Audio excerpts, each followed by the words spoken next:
राम राम मंडळी. कॉलेजमध्ये चालू होता स्पोर्ट डे म्हणून आपण गेलो होतो ट्रॉफी आणायला. सरांनी पैसे दिले होते सो खर्चाने, म्हणले जा ट्रॉफी घेऊन या. म्हटलं ठीक आहे जाऊन येतो. आपण मस्त ट्रॉफी बिपी घेऊन आलो. तोपर्यंत इकडे मस्त क्रिकेट चालूच होतं. मॅच शेवटची चालू होती. आपण आल्या जेच ना चालू झाली गडी.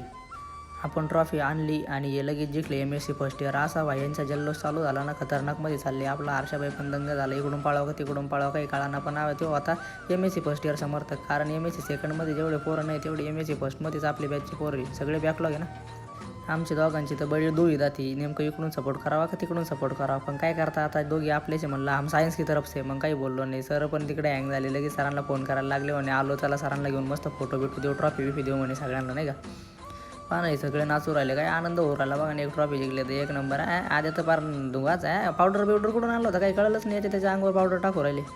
फुल तयारीत आलेली होते. पण पोरं बरं का पिपाण्या मस्त पैकी. म्हटलं चला ठीक आहे. मग यांच्या क्रिकेटचा झाला जल्लोष. मग संध्याकाळी गेलो होतो जिमला. तर जिमला जाता तिथं आपल्याला दिसला बॉडी बिल्डिंग शो. आपले भाऊ आहे बरं का सगळे आपले जिम मेंबर. आपल्याला इच्छा होती बॉडी बिल्डिंग शो बघायची. म्हटलं बघू काय असतं. तर मग आपण गेलो. झाला होता चालूच नेमकं, नाही का. ही आपली बेलापूरचे आहे बरं का ते दाढीवाले. यामध्ये आपला मित्र पण उतरलेला होता. हे सगळे 55 किलोचे होते आणि 55 किलोमध्ये मारण्याची गर्दी झालेली होती राव बरं का.